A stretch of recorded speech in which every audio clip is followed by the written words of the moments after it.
Welcome to the Manchester is podcast with me, Bobby Cash, and him, Alan Kay. A good week for you, not so good week for us. You know, 3 wins in a row for Manchester United. I think Frank's definitely looking at Barbers now. He's probably getting nervous. He's going to lose all of his clout after if it does happen. Have to grow it back again. But for Manchester City, it was a defeat at Villa Park, followed up by a win last night against Swansea in the Cup. How are you? Are you all right, Alan? Yeah, for once, it's bloody good to be a red. It's bloody lovely. If you're wondering why Alan looks like a newspaper cutout from about 50 years ago, it's his camera. But he's still shining through. It's all good. I've Um, even got I've got a ring light and everything. Look. hey, I'm trying.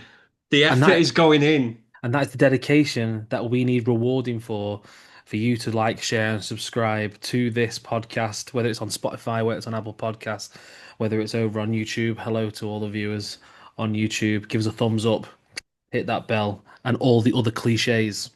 Okay, we'll kick things off with the blue side this week. City were 9 unbeaten going into the game against Aston Villa at Villa Park. A chance for us to keep in touch with Arsenal, who were playing at the same time as us. We were 3 points behind going into the game. Um, and yeah, first things first, I knew that we would lose this game because we were wearing that grey kit. Ju- Um, Just before we get into the football, mm. what the fuck is that kit? It's like Puma have signed a contract with all of their teams and understood the assignment for what needs to happen, except us. It's just like, you know what we'll Is this do? the weird Mm. fucking NFC bollocks? I don't know. I don't know what the situation is. It's like, so they say that so the kits this season, the sash, the home kit with the sash, bit like this background, um, is tribute to like the 70s. The black kit we've got is a tribute to when we first formed, in 1894. Oh, that was when Manchester City was formed. It was before that. We wore black. Mhm. And then yeah, they just thought, hey, what's Manchester like? It's fucking wet, fucking wet, and it rains a lot. Yeah, give them a grey kit. Um, I don't know why we do it. We had that dirty pillow kit last year for Noel Gallagher. And another thing as well. Did you see our game against Villarreal or any highlights or anything? Did you see any I, pictures? Because I've we I've seen wore a bits of fourth it. kit. We wore another kit in that game. That Maybe one was, that's the NFC kit because yeah, there's it one of is. them where you That's the like one. you tap the fucking badge and you get some sort of free NFT bollocks, and I'm like, fuck me, City, you're going further and further away from your fucking fan base. It's unbelievable. Look, if you could scan the badge and it gave you cheaper tickets, then I'm all for it. Like if you scan the if you buy the shirt from the club shop and you scan the badge and it gets you like a 50% discount on a game or something, which is ridiculous, I understand. But Even that'd if you be way scan it and better. you get a fucking beer, you get £2 off a pint at the fucking stadium. Like just something, Yeah. rather than it's not just like here's a fucking picture of a badge. I think I'm definitely showing Enjoy. me I think I'm definitely showing my age to here where I say, what the fuck is an NFT? Non-fungible toss pot. So fucking them stupid fucking pictures that like you just digital, but you own it, but you don't own it. So it's fucking useless. Like just so I don't get it. I don't understand. I Like don't understand. But yeah, uh, I mean, old man shouts at technology. I mean, Arsenal. So I'm just trying to think of other teams that are sponsored by Puma in our league, and I'm pretty sure that we're always the ones with the flipping short end of the stick. I'll let you look that up. Um, anyway, we went into the game against Villa with no Rodri, which we knew about, but we were touch Mhm. and go whether we were going to be playing Nico Gonzalez, who's really stepped up, but only fit enough for the bench. Also, only fit enough for the bench were Ryan Cherky and Omar Marmoush. So that meant once again. starting a game was our boy Savage. I'm going to call him Savage because he's not Brazilian. He's He's got the going same fucking talent as Robbie Savage as well. Like, to. He's not got as nice a hair as Robbie Savage. I don't think anyone does. Like Haaland's up there, but even then, Well, it started out as a bit of a not. I wouldn't say a cagey affair. I mean, the game was okay for the first 10, 15 minutes, but then it had to be the guy who shares a name with me, who manages to get on the end of a well-worked corner, if you want to say that, with flipping statues, and rifles it home for 1-0. That was relatively early. Prob Was it deserved? Don't know. I think it was like a whoever blinks first kind of deal. it was such a weird one because the corner, like you said, they just stopped. It's like Yeah, they were yeah. expected. It's like they put so much planning into it that they were going to go, oh, we know what they're going to do. They're going to do this. And when they did something different, it was like, what? Fuck, no, fuck, Mm, that's not mm. allowed. Like So, Donnarumma just stood there, and it well, looked like he was like he didn't know what to do. But well, it's he's caught him off because, guard. He's yeah, hit it that sweetly, and he's hit it with that much pace. More on that later. Um, that he's wrong-footed him. It came to a situation. There was a chance for Haaland to get an equaliser. Not that long afterwards, 9 times out of 10, he takes it, he shifts it to his right foot and puts it in the bottom corner. But I was watching this game with my dad, and my dad's 68, and he doesn't like anyone. So he thought, oh, the keeper could read exactly what he was going to do. It was very predictable. I can kind of see what he means. I mean, I know the yeah. guy's gone on a 12 game scoring streak. I mean, how predictable can he be? But yeah, I think everyone, especially Martinez, knew he was going to open his body out and try and wrap it round him. Maybe I'm not going to say anything about trying to criticize Haaland. It's fine. That was the chance, though. I don't remember us getting another one after that. That was onside anyway. But it's like you said last week, like everything's going through Haaland. Very pretty. Mm. Everything's going through Haaland, and which is great when Haaland's scoring. Fantastic. But no one's picking up that slack. Like No. Well, no this is the one's thing. chipping in. It seems to be a lose-lose situation with City and Pep and the team in general. Is that for years since he joined us, it's how do we adapt to get the best out of Haaland? There was a time where he'd only touched the ball 3 or 4 times in a game, but he'd still score. But other people were picking up the slack. But now it seems like we are tailoring all of our game to him, and he's Hmm. been scoring 12 games in a row. Is no joke. But when it doesn't work, you get games like this Yeah. where you've got two of the worst wingers that we've had in a long time. I mean, Savinho is one, but I'm sorry. I don't care that he's come from the academy. I don't care that he's had a year out with his injury last year. Oscar Bob is not doing it for me. He's not doing it. Um, he's become. It's more yesterday. We'll talk about it in a bit. It's too predictable. When you talk about predictable, it's he goes outside and he cuts in and he goes back. There's nothing like that little spark that he had when he first started getting minutes a couple of years ago. It's like a different player completely. I don't know whether if it's a confidence thing, a return to form, a return into the game thing, but the game changed in a positive manner when Doku came on. It says a lot, really. But yeah, the wingers are really a concern for us at the moment because if they're not doing their job, there's not really much Haaland can do to get any service, and it really, really, really doesn't help when football Twitter accounts, City fans especially, show compilations of Leroy Sané and Raheem Sterling. Um, when those two played together, this is what we used to have. Yeah, I get it. It was a different time, but yeah, that's But what we used to have. how many years ago was that? Yeah, I know.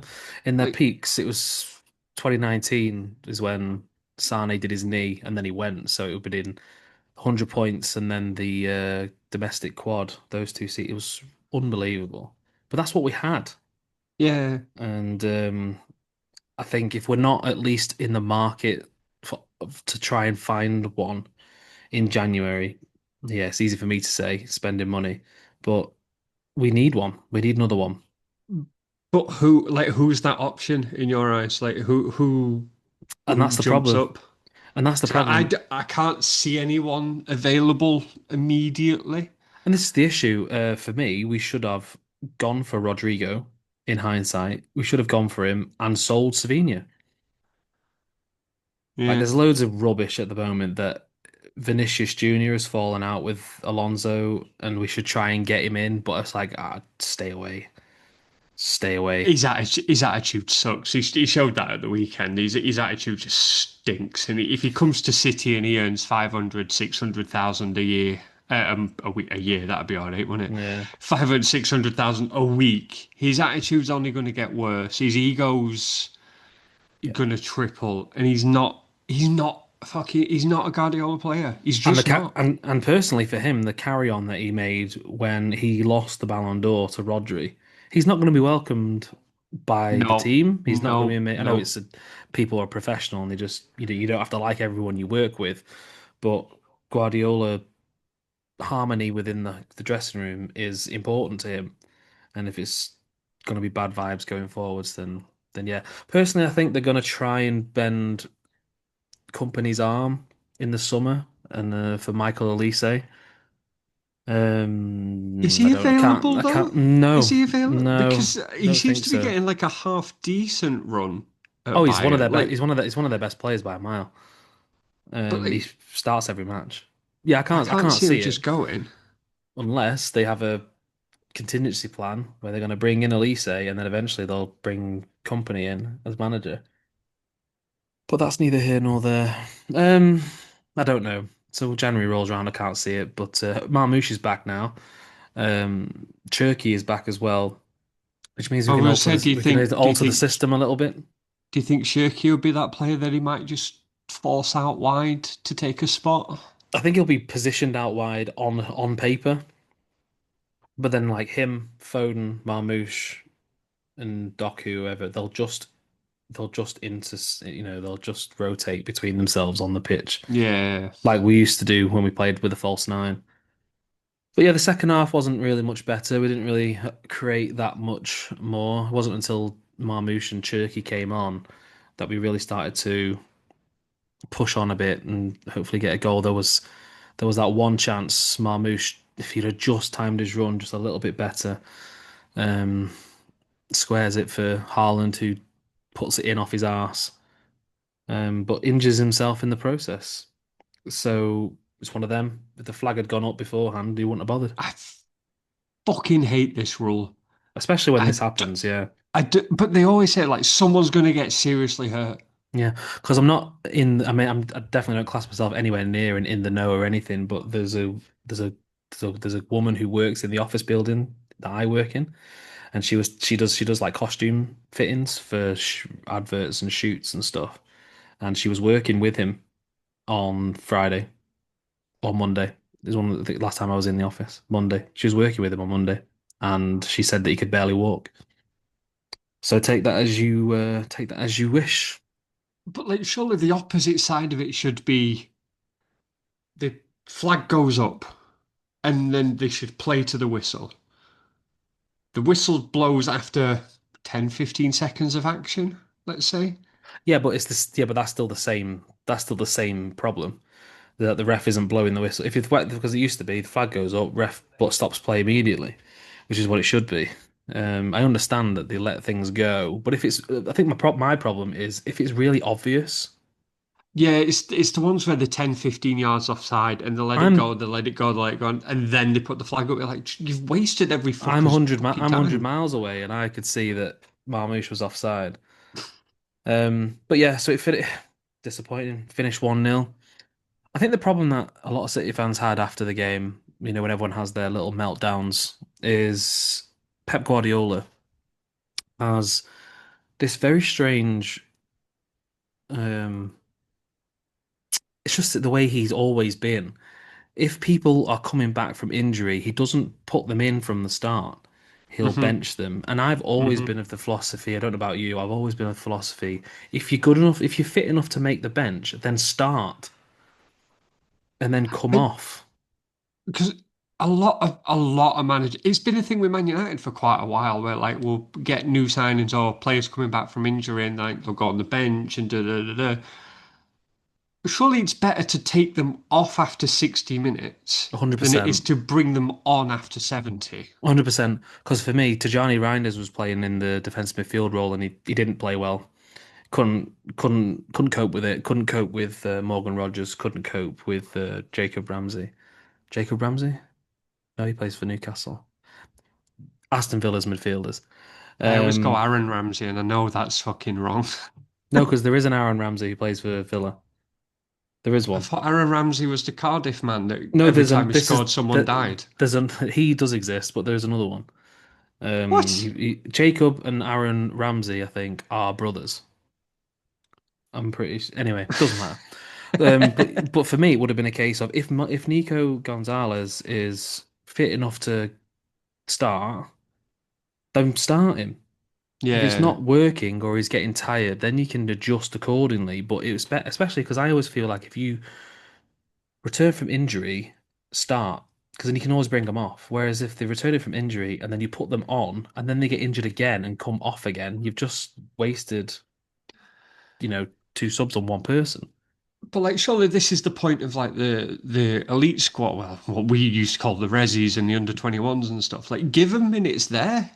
Let them Yeah. build fitness there. Like 15 minutes, 20 minutes, half an hour, 60 minutes. If you're playing 60 minutes, you you're pretty much good for a game. I feel like Surely, like I feel like Nico at least would have given us a little bit of stability. I think it was all wrong as well. Oh, another one, Nico O'Reilly.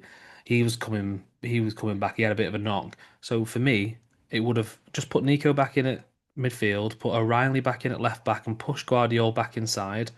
mm, Um, and then yeah, you've got Diaz and Guardiola who've been playing well at the back together. A little bit more stability, but it seemed like we'd never had any control over the game, and it was disappointing. But unbeaten in nine, and then to lose against Villa, it's no like I think obviously I get annoyed at the time, and you like these stew on it for a results few happen. days. It happens, it These results happens. happen. Like But it you're was not going to go avoidable. unbeaten. Or yeah, yeah, yeah, yeah. It was avoidable. I think that's the problem.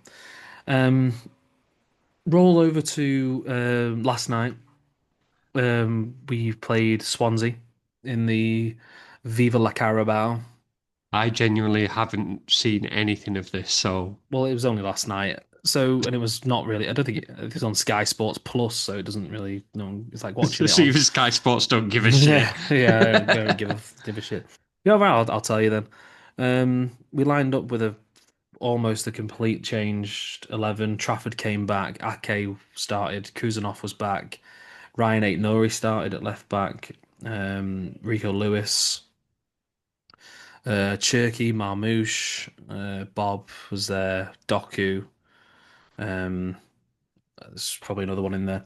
But they've all got people. It's good night for people returning from injury, getting some minutes under their belts. Good performance from Trafford.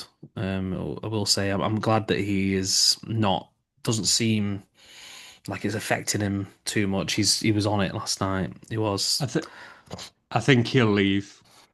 I won't be surprised if he doesn't get any sort of reassurance in the summer of what's going to be happening. But I think this is the season where Pep's going to take every cup competition seriously, as serious as possible, so he knows that he can go far. Because if we get to the final of this, if we get to the final of the FA Cup, you know, he plays a few games during the festive period, which is bound to happen.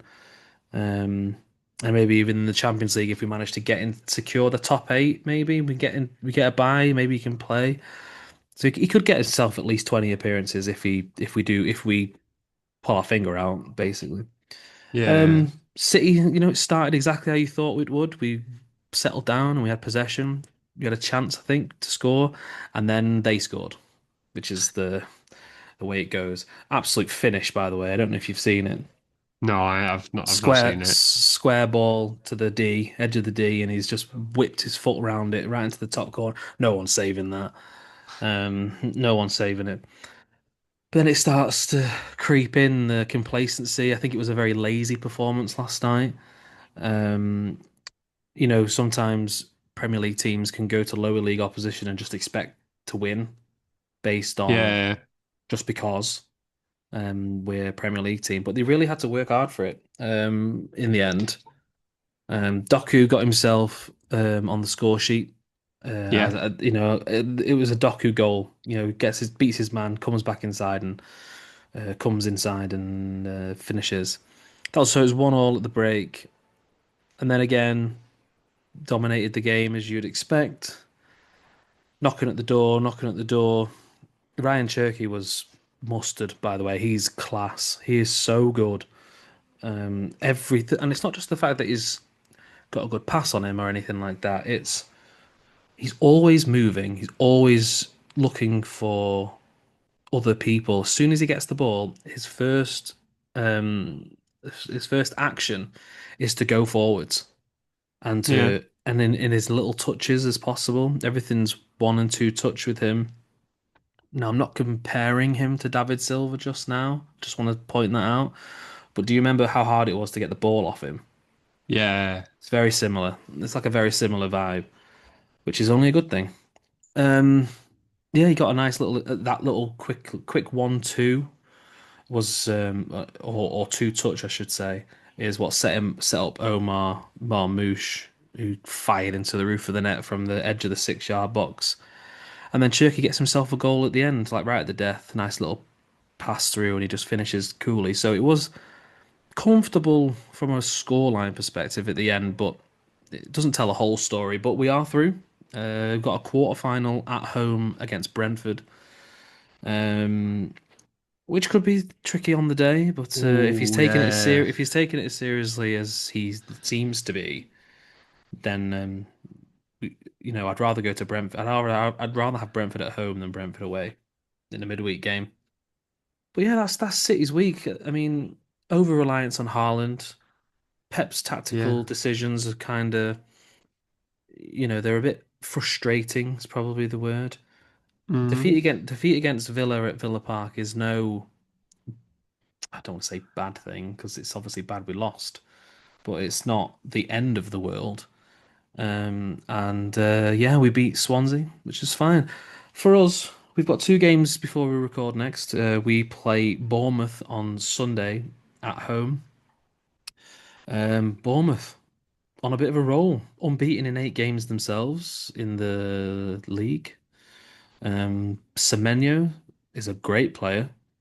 Uh, That's come out of nowhere as well. I know I did He's just not decided to go, oh, this, yeah, I'm fucking world class, by the way. Like, I did not know that he used to play for like Bristol City and all that. He was like, like play like Eze, who have played in like the Championship and like they just kind of finally reached their potential in the Premier yeah, League. Yeah, it's great. But I think it's going to be a tough match.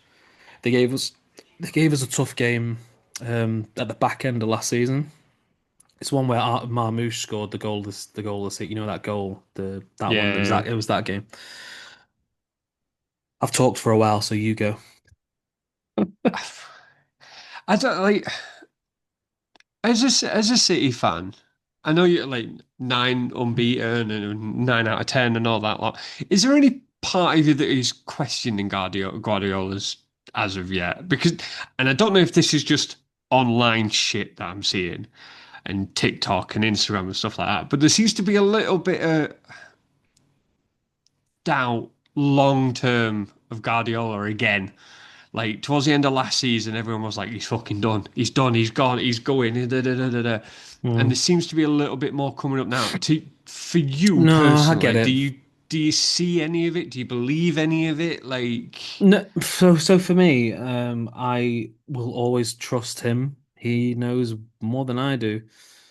Yeah, he might get it wrong in the moment, but in the long term, he's not let me down last year aside. Even last year, we had that terrible run. but we still finished third and we still got to the FA Cup final. Um, and even in his first year where he didn't win anything, we got to the FA Cup semi-finals with the squad that he had. Yeah. So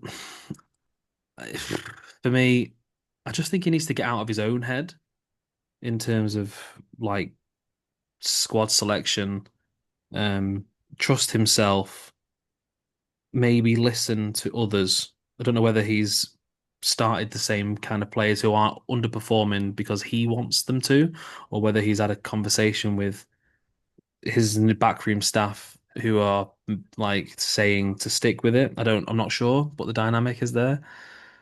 I think Pep signing shorter and shorter contracts each year puts you in a little bit of a worry that you don't know when the last one is going to be. I think his contract expires at the end of next year. See, So I if think this is his last one. I would like to say it depends what happens. Yeah, no, that's fair. Yeah, yeah, I yeah. think if he wins the Champions League, let's throw it out there. I think if he wins the Champions League this year, he'll go. Yeah. I think if he wins the Premier League, actually, if he wins anything else, he won't. If he wins the Champions League, he'll go. If he doesn't win it, he'll stay. But I feel like he is the kind of person to tell us in advance when he's going to leave. So if Yeah, he's oh, going to leave at the, you'll know at the end of this season yeah, I agree with whether you. he's going or not. I agree Yeah. with you. I think when we record at the start of next season, we'll know if Pep's going at the end of the season and who the replacement will be. Who do you think the replacement will be? If he hadn't signed that contract last week, Vincent Kompany for me. I just think as soon as we come calling, actually, he'll go. Do I want that? I'm wary about it because it is Bayern Munich and Legend It is the Bundesliga, and it's tough. Legends never work. Legends never ever work. Well, Pep Guardiola worked at Barcelona. Because yeah, like Yeah, I guess so. wait, I wait, guess so. well, let's fucking retract. Pep Guardiola was not a legend at Are you Barcelona. joking? Not in my eyes. No, Are you having a laugh? I don't think he was he? Do you have any idea how good this guy was at football? He was the captain of the European Cup winning team. Pep Guardiola's he not invented it, but he was like the pioneer of defensive midfield, like playing being a defensive midfielder. I'm sorry, Alan, you're gonna have to go and do some homework. Pep Guardiola is Oh, considered one of their best players they've ever had. is he really? Seriously. I just associate him with the man as a manager No, no, rather than a player. he was Bobby Robson when Bobby Robson was the manager of Barcelona, and Mourinho was actually his translator. Yeah. Jose Mourinho. Pep Guardiola was the captain. He won the European Cup, um, and played under Johan Cruyff. That's where he Hmm. gets it all. So there you go. Slate Allen in the comments, everybody. People who know. But that's City. But yeah, Vincent Kompany's probably top of my list. Iriola for Bournemouth is probably on there. Um, But there's no one I that's don't like been know. consistently good for a Luis long Enrique could time. come in but Luis Enrique That's a good coming in shout. but That's a good shout. he'd get rid of Donnarumma. He'd get rid of half of your squad. Exactly. Don't want that. Um, I don't know. I feel like we might not even know. They might not even be on the scene yet. Who knows? But like usually, like I mean, we're talking what 10 years ago. Like there'd be a prospective manager in the pipeline, and everyone always thought it was going to be Arteta at first because he was like milking Arteta. The amount of people who want him, it's baffling. You'd go 10 miles backwards with Arteta. 10 miles backwards. It's I ridiculous. just keep that guy away from my team. Like, absolutely not. I But then don't, you've got but like before you like you had. Maybe Xabi Alonso, if he doesn't quite settle down at Real Madrid, I maybe think he. I don't Alonso. think. I think he's holding out for the Liverpool job though. Oh, you reckon? Yeah, well, the way Hey, what fucking about Liverpool are playing, it might not be that fucking long till he gets it. What about Jurgen Klopp? Do you reckon he'd come? To City, I think he would, you know. I think he I would. think he's a snake. I think he would. I don't think he's got any loyalty at all. Don't know. It's a question that I don't really want to answer in a way because I You'd don't really kind of want to. bury in your head a little bit. I don't really want to. I don't really want to think about it. A life without Pep. I mean, I was here before that, but it's such a long time ago. Mark Hughes, Pellegrini, fucking Pellegrini, all Roberto Mancini, Mancini. See, Mancini Sven. wasn't that bad, but No, man, they're your level. Mancini was a personality problem. But then you've got like Sven, fucking. Sven was good. I'll down that hill. We should have kept him. He was good. He was good for the banter. We finished eighth. Yeah, Yeah, he right. Don't finished forget it. eighth. Don't forget it. That was good for us then. Yeah. But yeah, I don't know. Bournemouth at home. Any prediction for us? I really don't know because it's one of those that like Bournemouth are very much in a false position. They've just so happened to get some of the points on the board very early. They're playing really good football, but I just think they've not played anyone either fully on the game so I think they're in a bit of a false position. I think you win because I think Bournemouth will go for it, which will then lead into City's tactics of playing expansive football against an open team. I can't see Bournemouth being second and then putting 11 men behind the ball. So I think they'll play into your strengths a little bit and you'll probably win relatively comfortably on a 2-1, 3-1 potentially. Yeah. I was going to say the same thing. I think it'll be a 2-1. I don't think they'll play 11 men behind the ball. I think they'll go for it, and I think they'll probably score because they'll probably get a chance. But it may, fingers crossed, leave us open. My worry is if Haaland is fit or not, because then Have they we'd have said to. anything about that yet? No, he'll have a press conference tomorrow. Okay. He'll have his presser tomorrow lunchtime, so we'll know more by then. But yeah, I think I'll go optimistic. I'll go for a 2-1, 2-1 home win. Um, Wednesday we return to Champions League action. We play Borussia Dortmund at home in the Champions League, following the win against Villarreal, but the draw against Monaco. It's quite crucial that we win these next two before we go to Real Madrid at the Bernabeu. We've got Dortmund this week, and then we have Bayer Leverkusen at home after that. So for me, Dortmund not made the best start. Um, Forever the little brother of Bayern Munich. Yeah. Um, I don't really know how Dortmund have started. I can have a quick They are check. fourth in the league, played 8, won 5. Right, so a pretty average start for their standards. Yeah. Um, so yeah, I'm gonna go for a 3-0 win. It's gonna be a nice, convincing win, which would be nice for us. Um, because that would put us on 3, 6, 9, 10. That'll put us on 10 points. And Hmm. then fingers crossed, we'll talk about it next time, but fingers crossed we'll get a good result against Bayer Leverkusen. That'll give us 13 points before we go to the Bernabeu, which I'm not looking forward to, but I'm not gonna worry about that right now. Um, yeah, I think you'll get a 0-0. I think it'd be 0-0. no, we'll lose that. It'll be, Uh, no, against Dortmund. I think it'll be a oh, dull ass 0-0. You'll both, neither of you will want to lose to put yourself in a predicament because they're exactly the same position. They've got 7 points. They've also got Leverkusen next. oh, really? What in Like, the league? no Champions League. No, they can't. They're from the same country. Sorry, no, yeah, not my part. I did see Leverkusen. Where's it gone? Oh fuck, it's gone now. Wherever it's, I've got it here. but Well, they've they've got us, and then they play Villarreal. Sorry, Villarreal. yeah, Yeah. Villarreal. I think they're in a very Yeah. similar thing to you, where it's like we just need to get through these next few games because, I mean, they've got Mm, Tottenham after that. Their big game is Tottenham after that, so fuck them, they'll be yeah. fine. But I think they'll see you as a game where they just get through this, Yeah. and Right. then we can, I get it. Yeah. I get where you're coming from. It could be a very, very boring 0-0. It could be, or a very, very boring 1-0. Hopefully in our favour. yeah. Um. Right, well, that's Man City done and dusted. When we come back, we will chat about Manchester United on the charge. 3 out of 3 in the last couple of weeks. After they defeated, who did you play? Brighton. Brighton, yeah, Yeah, yeah. yeah. Um, we'll chat about United. We'll chat about Ruben Amorim, and we'll chat about Brian and Bomo. What to talk about him? All that and more when we come back on the Manchester Is podcast. Stick with us.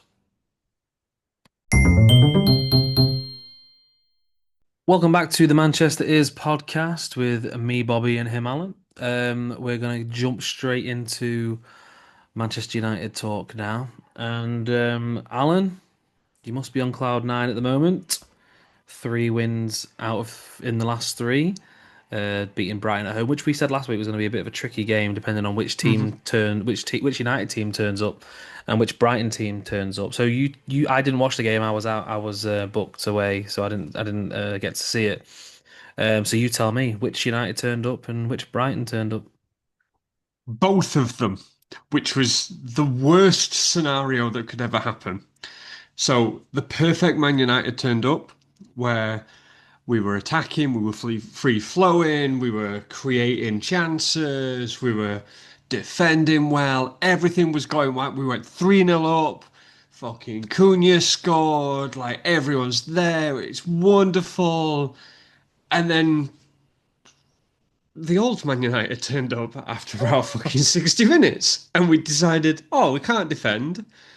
Um, the referee had, and I think this is general consensus, the referee had a fucking shocker, Yeah, an absolute shocker. I think it was our third. Luke Shaw pulled someone down in the build-up, should have been disallowed. Danny Welbeck's free kick should have been taken about 20 yards back from where he was actually found. Like, it wasn't a red card. Like, just so right. much happened in the first 70 minutes. And it was just 3-0 up, and you think we're cruising. And then 90 minutes, it's 3-2. And I'm like, for fuck's sake, please don't. Like, instantly, all the confidence just goes, just zaps from you. That second goal goes in, and you're just like, we're You've back. seen you've seen this before, kind of Against situation. much worse teams than Brighton. Much worse teams than Brighton. That's Um, what's it's still in us. This is the thing. Like, it's still in us to go, yeah, we'll just fucking give it away. well, 2 goals from Mbumo. A first for the club for Matheus Cunha, and a goal from Casemiro. Um, An own goal. Casemiro, an own goal, yeah, sure. Um, Cunha bagging his first goal. Did something that is cliche, isn't it? Do you think he needed it? He wanted it. He definitely wanted. His celebration was one of relief rather than excitement. It Hmm. wasn't like, oh, I've put my team ahead. It was, my fucking God, the press can shut the fuck up now because I've got my goal. I think I don't think he's going to be a player for us that is going to score a ton of goals. I don't think he's going to assist a lot of goals.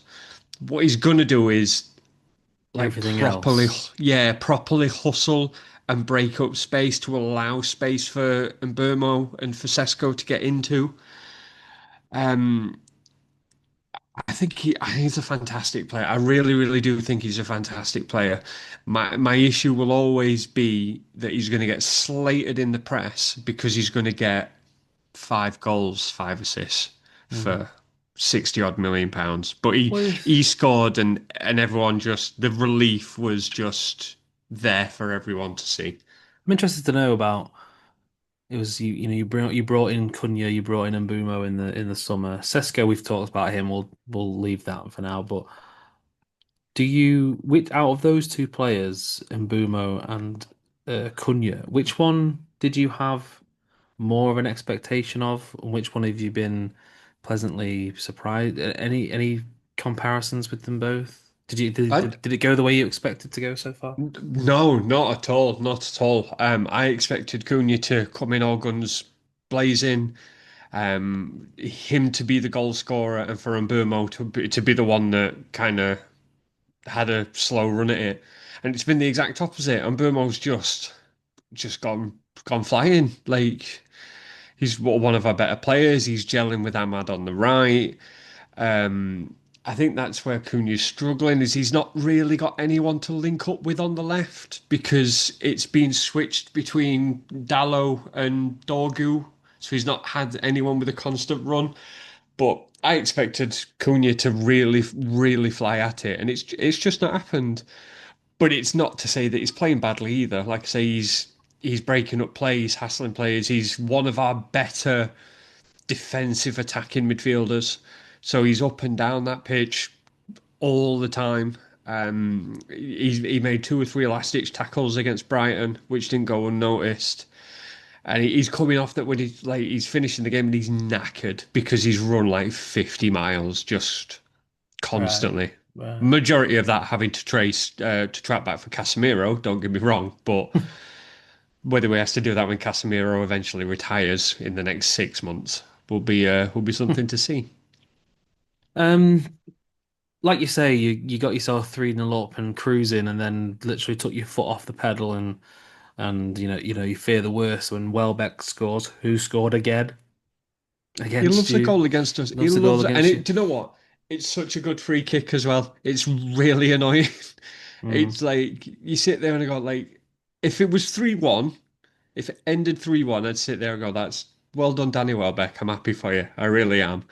But because teams score against us now and just smell blood, like it went in, I was like, "Oh, for fuck's sake!" It's happening again. We're 3-0 up. We're cruising. But even 3-0's not enough now for us to feel comfortable. Like, I'd love to know what the score will be for us to feel comfortable because I think it's like five with four It's minutes to go. it's quite an interesting like caveat like conversation you can have there. How many goals in front do you need to be in the Premier League to feel comfortable that you're going to get 3 points?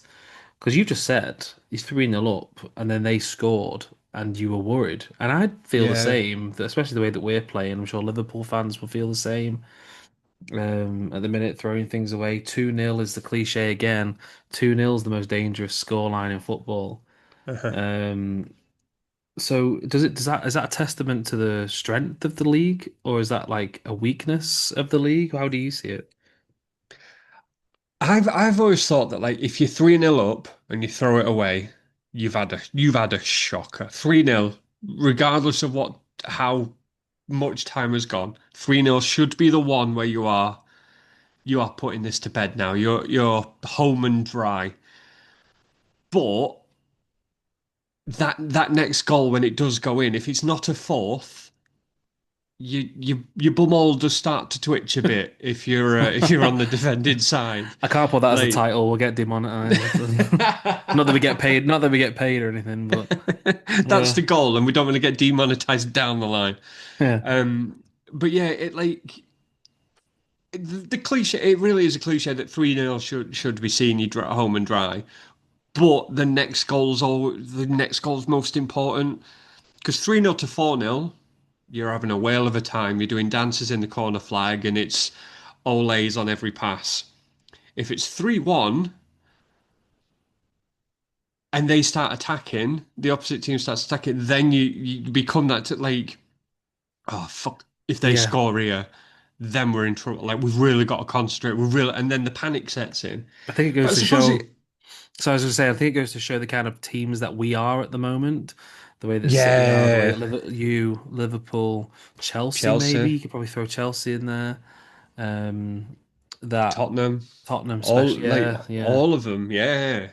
yeah. Put them on the back foot, and then a momentum swing. Let me ask you a question. Costello scored to make it 3-2, but it was in stoppage time. If that goal had been scored 15 minutes earlier, 10, 15 minutes earlier, do you think they could have got It another one? happened in stoppage time, and I thought it could have. I was shitting myself. It happened. We're pushing play. When Mbeumo scores the fourth, we have pushed so many players forward. And I just sat there and went, if you lose this now, they're scoring because they have also pushed all their players forwards. It's like, and it's happened to us so many times where we're 3-2 up, and fucking usually Ahmad, in fairness, takes it into the corner and then tries to run inside and lose it. Like you just Idiot. fucking keep it there. Just keep it in the corner. Take a foul, fucking kick out at one of that, like just break the fucking play up a little bit.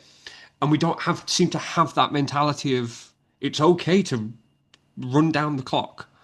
Hmm. Just especially in the 90 odd minute, 91st, 92nd minute, where just run down the clock. Just take it to the It's corner and just see it out. Like, it's fine. Which is where like Mainu he comes on and he just settles it down. Like he was taking it into the corner and he was just stood there and he's able to body people off. He passes it to Ahmad and Ahmad goes, run straight into the box, gets tackled, and I'm like, you sees fucking the numpty. sees the headlines. Oh yeah. So, are you? Obviously, you watched the game and I did. Excuse me. You Mm, watched the game and I didn't, and you watch them every week. yeah. Are you? Are you seeing more of Amorim's tactics being adhered to? Can you see it a bit more now? Are you? Are you hoping that he's going to change anything, or where are you now? So I'm very much seeing the tactics now. So there's Michael Carrick said it quite nicely on Match of the Day at the weekend, where you can see that as one midfielder pushes forward, a defender pushes into midfield. So we then go from three at the back and two in midfield to like two at the back, two in midfield, and then usually Fernandez is kind of dotting about, just trying to do the Okay. Bruno thing. So you can see the patterns in play that are happening. However, I think we're going to have a big issue in probably just after the international break when Lisandro Martinez comes back.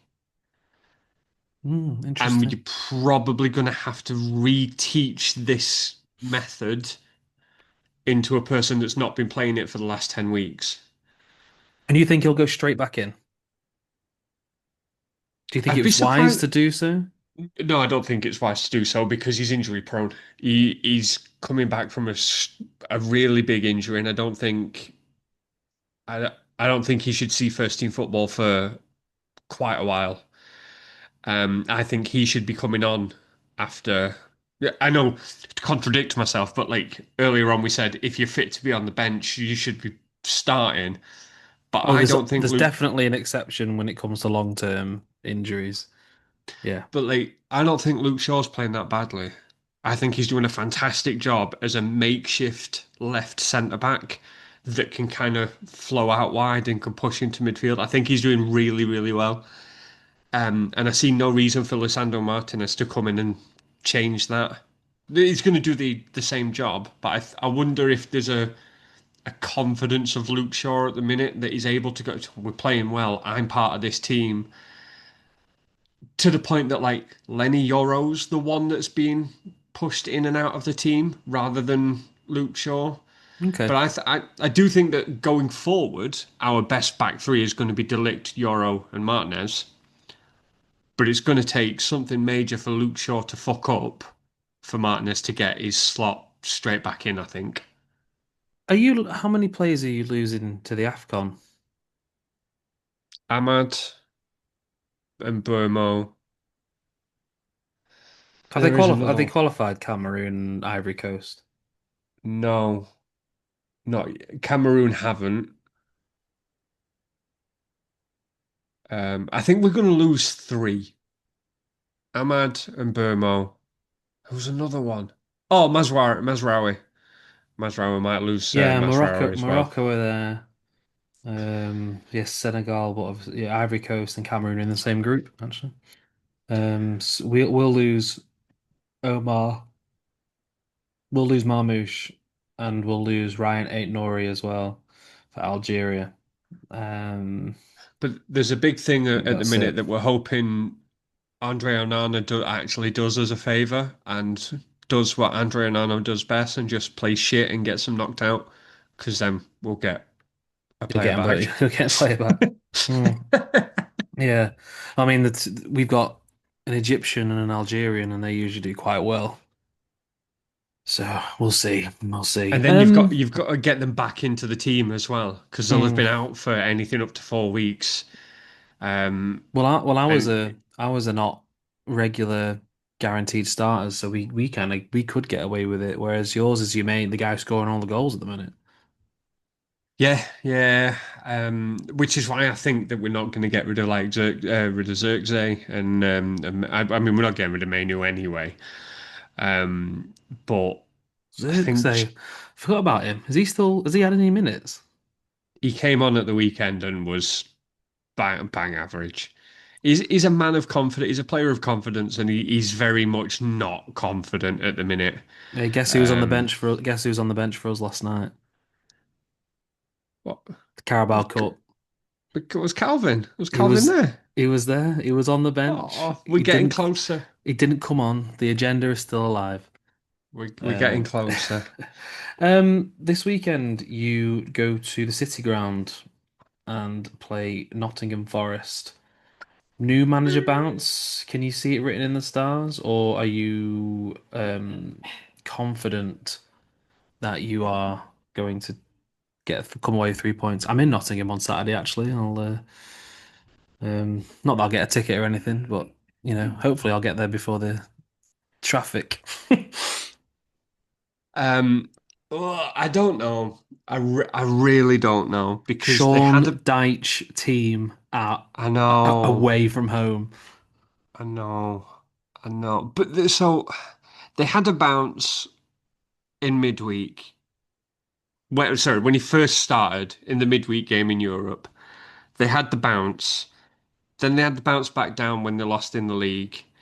And I'm like, I don't know what to expect You from them because don't. like they You had a just don't. bounce, but then they bounced back. So like, are we expecting like a second wind against us? Like, I don't know. I feel like Sean Dyche. He comes in. He throws the rule book out the window. He puts his shorts on. He bans gloves and hoodies. And you are disciplined to fuck. And that's why I'm going for a 1-0 to Forest. do you know what? I can see it happening. I genuinely really can't like play the ball up, set pieces. Chris Wood, like Yeah, Chris Wood at it, Burnley. He had him at Burnley.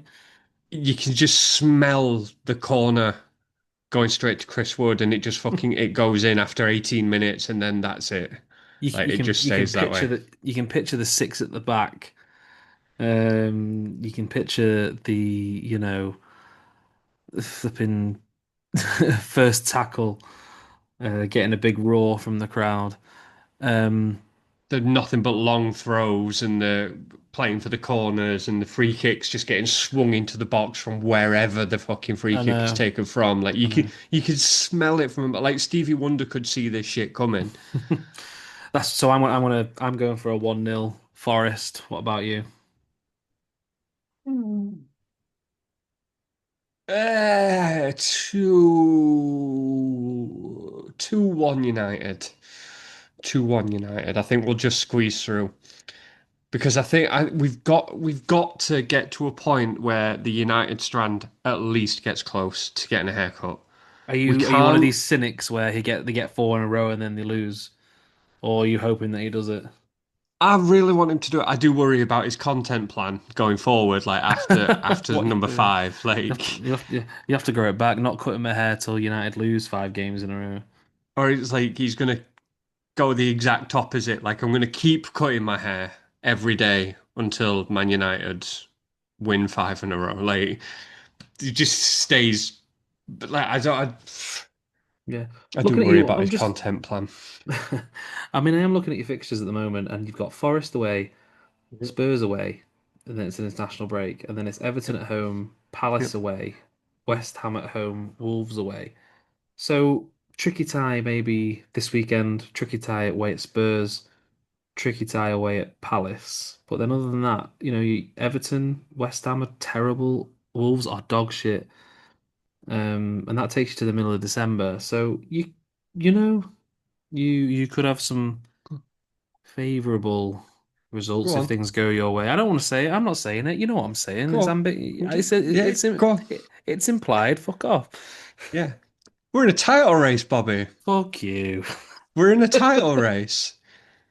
Nah. We're the slowest fucker in that race, Yeah, but we're tortoise in and the it.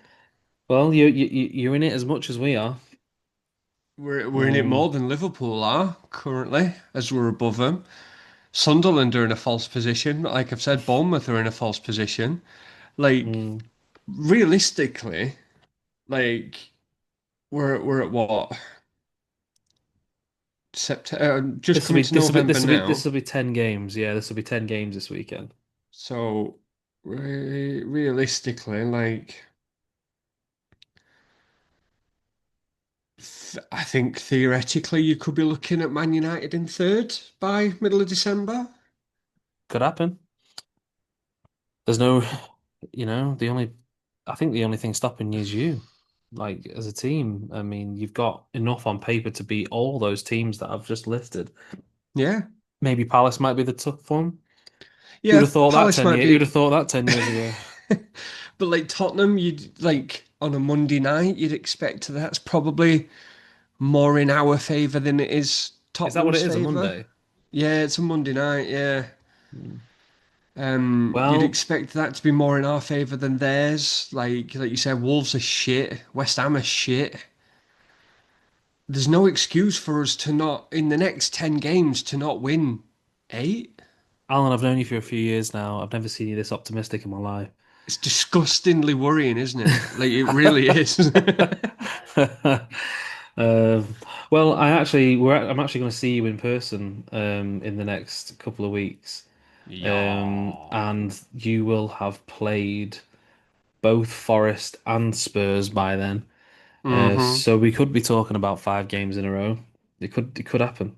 We could be talking about you in a title race, or we could be saying, do you remember the other week when we said that we'd won three and we were gonna be third? So I've lied. Tottenham is not a Monday night game. It's a This is Saturday afternoon. Saturday afternoon. Does that change it for you? It's it genuinely is because I thought that was at home. So that does change fucking everything. The haircut could happen on the Monday night, the Yeah, week but after. That's what it um, is. the thing is that makes it funnier is that if this happens, right, he's got to wait 2 weeks because of the international break. Yeah. Like if the club invite him to do it on the pitch or something, he has to wait. So he has like an extra 2 weeks to wait. Listen, I know no one from Man United media team is going to be watching this. I I get it. You are missing out on the best part of publicity in the last 15 years. If Man United win five in a row and you do not invite that man to Carrington to the new barber that you've set up there, that currently sits there. You've got all the setup. If you do not allow that man, if you do not invite that man to Carrington to get his hair cut on site for free, after all the shit you've put him through for the last fucking year, you will lose a lot of faith Which from a player sh lot of Man United fans. which player is shaving his head if it happens? Which one are you going for? You want it to be Harry Maguire, just sensible back and sides. But part of me wants it to be Casemiro just because it'll be fucking manic. He'll just he'll just Skull him, a won't you? mohawk, Scalp him. proper mohawk and everything. Like, there's no one with good hair at Man United. So let me I tell you realised this that the other day. no one. There's no one with good hair at Man United. Like, Garnacho was the only one that had a bit of bravery about him. And that was it. And he's fucking useless. So you're saying Frankie goes to the barbers, is it? Frankie goes to barbers. He's Yeah, Frankie fucking off goes to the Hollywood barbers. and he's going to the barbers instead. So I've gone for a 1-0 to Forest. You've gone for a 2-1 to United. Yeah. I think that kind of wraps it up. We've discussed both City and United in this episode. Yeah, the Manchester is podcast is available on Spotify and on Apple Podcasts. I'm We're not done also yet, Bobby. I'm You're not not done done. yet, Bobby. Why? I'm What's not done. what? Go on. I I want to take a minute to just appreciate that Ruben Amorim is getting shit right.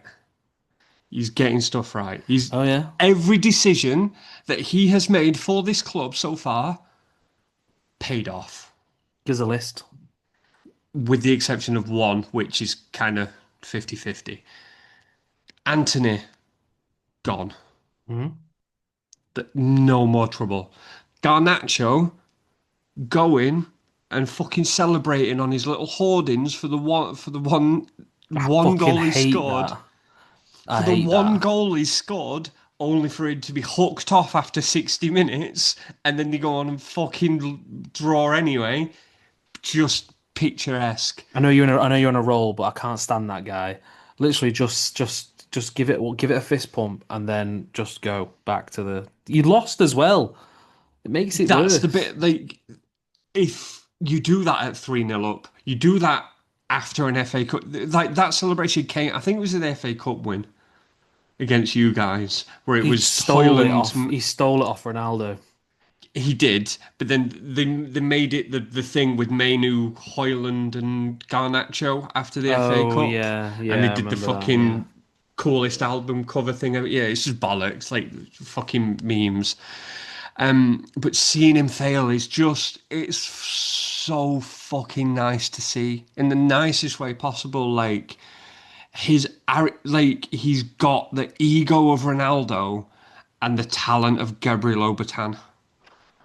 Like I've never known someone like try the same thing over and over and over again, and it maybe comes off once, and then Mm. he runs off and celebrates. Like, but like even like to keep going, like the only one that I'm kind of 50-50 on is Marcus Rashford Hmm. because he's playing relatively well at Barcelona.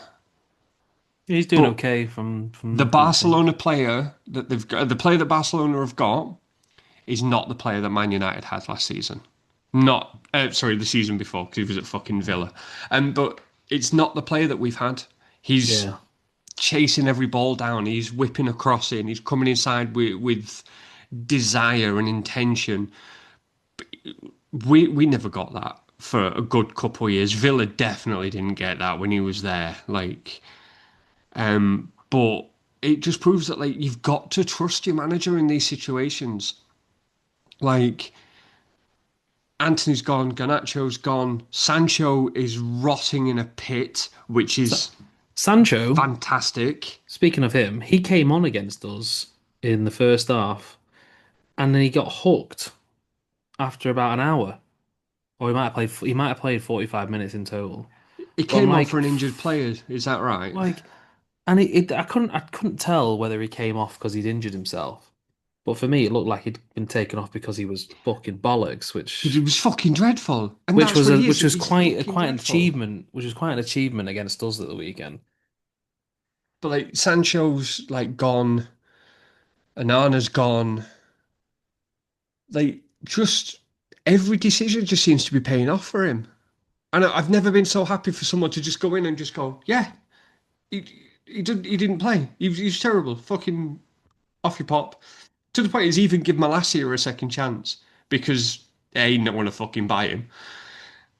But he's worked his ass off to get back in and he's like, yeah, all right, fair enough. Fair Hmm. enough, come back in. Yeah. Like, it's stuff like this what we've got as Man United fans. You'll see a lot of discourse online. There's, oh man, fucking he's shit and blah blah. He won't change his system. Blah blah blah blah blah blah. But every other decision that he's making in the club is the right one. So we've got to trust that the formation and the game plan and the decisions that he's making on the pitch are also the same ones because it's now starting to pay off. We're I starting to hope see some of it. I hope it doesn't. I hope he's bollocks, but that's just me being biased.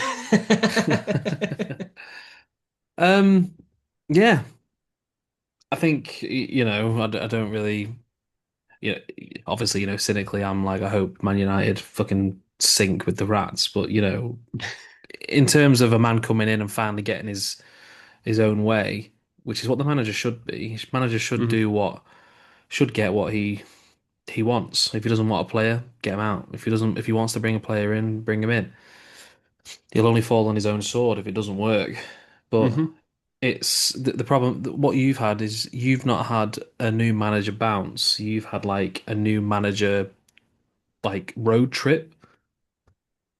Like it's Yeah, proper yeah Route 66 as well. yeah Fuck all's happened for a good 90% of the road, and then you go, ooh, casino. yeah. So I don't know. I think I might agree with you actually. I think he's getting there.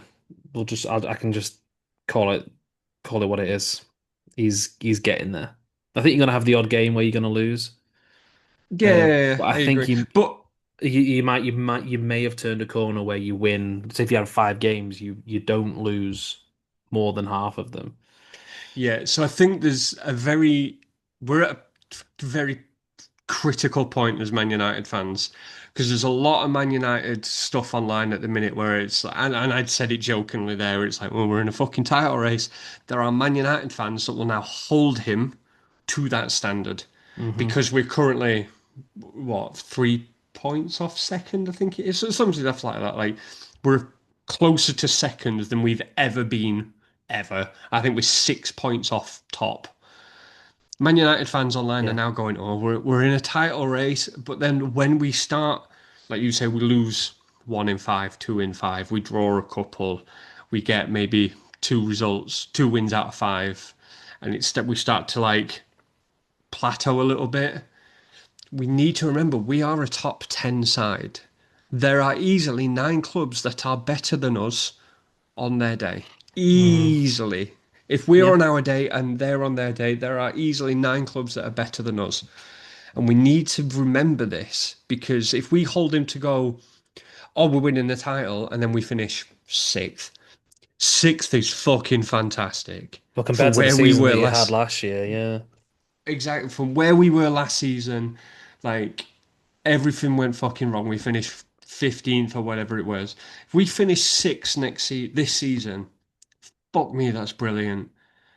And it's just not getting ahead of ourselves because as wonderful as it is, like being level on points with City and being above Liverpool, both better teams than Man United, better Mm. squad depth, better managers, better tactics, better setup behind it. Like everything about them at the moment is better than Manchester United.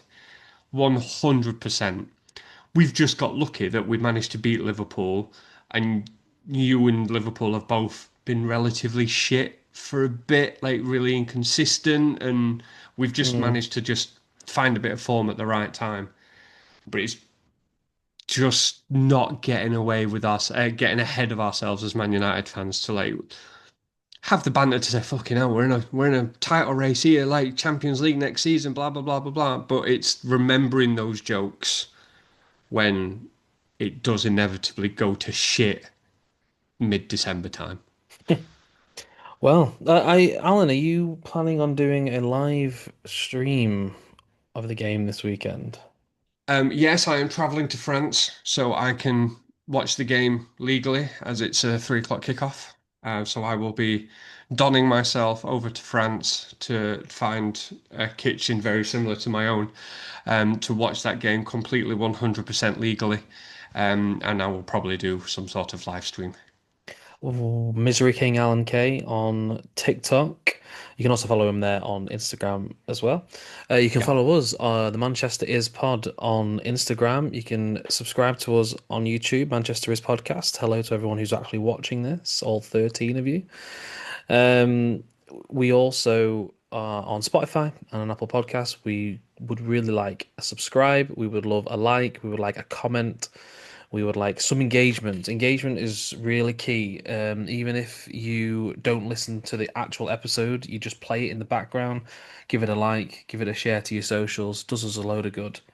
A shout out to Alan's mate in Germany. Shout out to that one random listener we've got in Russia. Um, yeah, we do post shorts of clips on TikTok. We post them. I think Alan's going to set up a TikTok. I am We working on that, but like I've got some account issues because I'm a bit sweary. So No, no, that's fine. We all are. We're on Instagram. We post little shorts, clips of these shows. But yeah, you can follow us personally, Misery King Alan K for him, Bobby J Cash on Instagram for me. And yeah, we will be back next week as we review the weeks of Manchester United and Manchester City. But Um, most importantly, you need to like, you need to subscribe because I need to get a better fucking camera than this piece of shit right now. Please help me invest in better equipment because my £1,000 MacBook has got a webcam that is from 1942. Also, I think we should get more subscribers because we're a better podcast than all the ones who are really popular because we're not rage bait, which really winds me up. I Um, could be more rage bait if you want. we can Like do we, that we if you could go want. that route. We could go down that route. I mean, how much more do I have to slag off Savinho, really? I mean, Maybe we Jimenez just not. need to up the Calvin Phillips praise. That's what it is. Like Maybe we will. The you need to Calvin get your Phillips England shirt agenda. with Calvin Phillips on the back. Like we'll go full out. He's probably at a car boot sale trying to get rid of him. Anyway, we'll wrap it up. It's a goodbye from him, Alan, and it's a goodbye, Goodbye. and it's a goodbye from me, Bobby. This is the Manchester Is podcast.